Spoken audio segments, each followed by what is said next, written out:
Welcome back to the Talking Hedge. I'm Josh Kincaid, and this is your Cannabis Business Podcast. Today we are live at the World Trade Center in Seattle talking about Budtenders. They're the critical link between bankruptcy and billions. Today we're here with some fascinating guests, and so we're going to jump right into our panelists here. First, we have Alec Langston. He's a budtender at Dockside Cannabis. Alec has been a cannabis enthusiast for several years and has been budtending for about 3 years now. His passion is educating people about cannabis and budtending, which has been a great outlet for that, being a budtender. His goal is to help as many people and experience this wonderful plant as possible. His favorite part of the cannabis industry is changing that perception of cannabis skeptics and watching customers benefit from the guidance that's incredibly rewarding. And he's looking forward to developing within this industry and meeting new people along the way.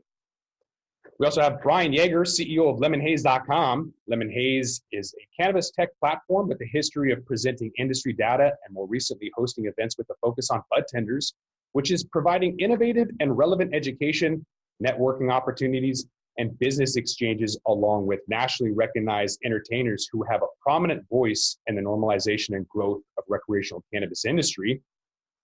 Ashley is a budtender at Green Lady Pot Shop in Olympia. She's a budtender in Olympia with a medical marijuana certificate.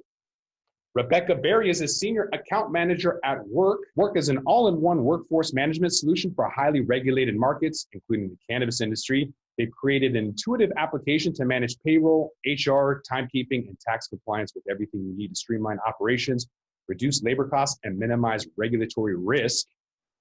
And also, remotely is Claire Kaufmann, Director of Client Services at Brightfield Group. Claire's nationally known CBD and cannabis business and marketing strategist. She currently works as the Director of Client Services at the Brightfield Group, an industry-leading CBD and cannabis market research firm. Claire has worked in the CBD and cannabis space for the past 7 years. She's worked in-house for vertically integrated cannabis companies and formerly as a Northwest Regional Director for BDS Analytics.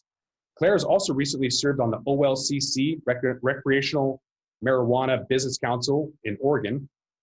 Her take on the future trends of the cannabis industry and the question facing marketers and entrepreneurs are sought out by national and international media, cannabis industry leaders, and key players in the traditional marketing world.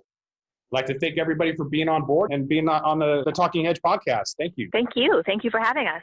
And about the World Trade Center, the World Trade Center Tacoma grows trade and investment by providing direct access to the largest business network in the world with 300 offices in 99 countries. The World Trade Center in Tacoma is a lone trade service center for the Pacific Northwest. They have seminars and award ceremonies, conferences that can generate contacts and contracts. Trade research can clarify opportunities, and their matchmaking can turn those opportunities into trade. One of the things that I like about the World Trade Center is it gives me peace of mind knowing that I can use international guarantees or bank guarantees as a member. And also the e-commerce export store, they've partnered with Alibaba, which is translated into 18 languages and provides an opportunity to sell your product online internationally to hard-to-reach places like Asia.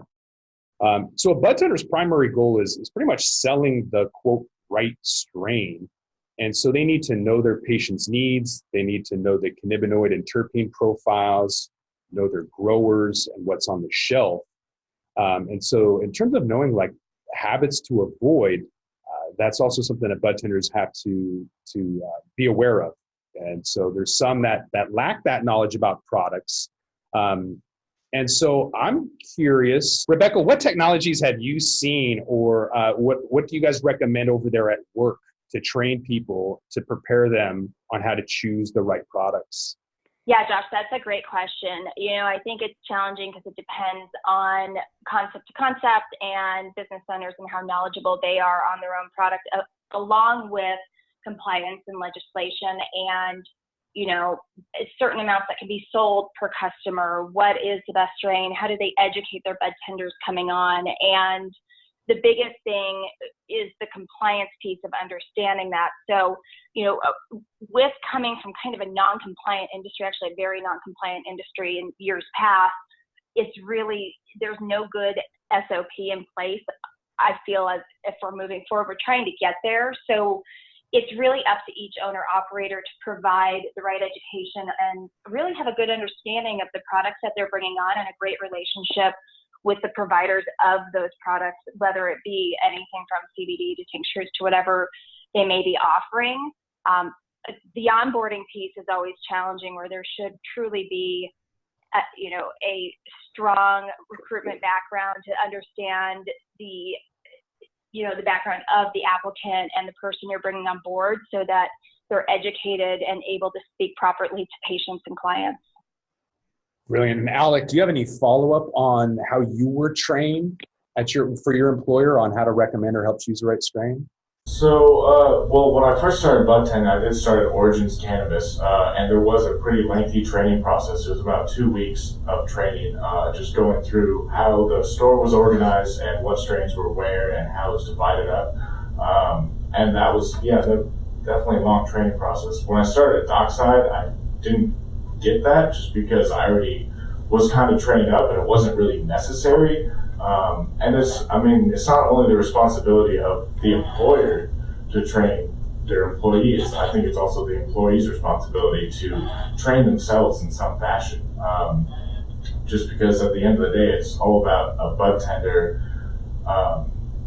making a relationship and building trust with their customers. And because of that, like, you have to delve into so many different aspects of cannabis and what the plant can do, that you kind of have to train yourself along the way as well. And I think what makes that easier is transparency and communication, like from the producers directly to the budtenders, like providing little information packets about new products coming out, being available on email, like if we have questions about something. For example, Dockside Cannabis, they'll put out a little information packet in a communication binder for all the budtenders to read if we have something new coming in, so we know what it is and how to sell it, and really who to sell it to, who's looking for it. I like the idea of being cross-trained as a budtender with producer processors. Claire, have you seen, or has Brightfield Group reported on any technologies or any training to help customers see what the potential is, or the right products? In some ways, just briefly to backpedal, I don't think that the importance of budtenders can be overstated. I've sat in the marketing and consumer research space in this sector for years, and they are 100% the most underrated and oftentimes undercompensated branch of this industry. And oftentimes what I tell my brand clients is,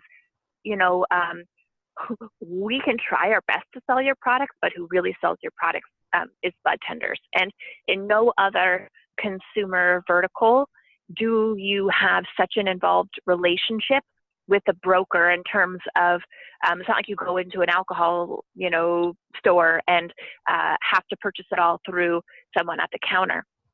So the relationship and the rapport that's built between not just the brands that dispensaries sell, but the consumers that they serve is imperative. And I think to piggyback off what you were saying before, I think how to train budtenders to sell products and or not sell products depends on whether you're in a state that allows vertical integration or not. So in Oregon or in different states where vertical integration is allowed, you may oftentimes see budtenders trained to push products that are manufactured by the parent company before you're willing to see them provide the others. And of course, 100%, they need to put the well-being of the customer first.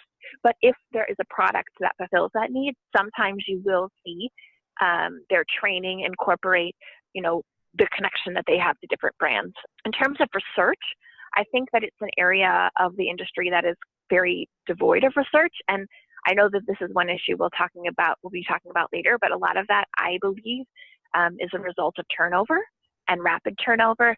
And, the first economics class I ever sat in college, they talk about the root of all human behavior is incentives.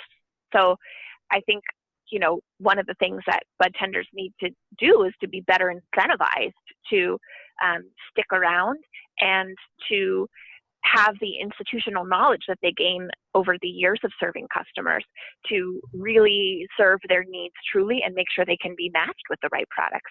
And with that, we're going to roll this one up. I'm Josh Kincaid. This is the Talking Hedge. I want to thank all my guests for being here with the Budtender panel. That's Alec Langston. He's a Budtender at Dockside Cannabis. Brian Yeager right here, CEO of lemonhaze.com. We have Ashley Hirchert, Budtender at Green Lady Pot Shop in Olympia. On the line with us is Rebecca Berry, Senior Account Manager at Wurk. And also on the line with us is Claire Kaufmann, Director of Client Services at Brightfield Group. Previously recorded is Tom Gieger, Communications Director of the union in Seattle, UFCW21. Also, Kara Bradford and David Muret, co-founders at Viridian Staffing. And Zahra, Kohl, and Tyler Nesterenko of Budtenders Ball. So don't forget to like, share, and subscribe, or don't, and I'm out.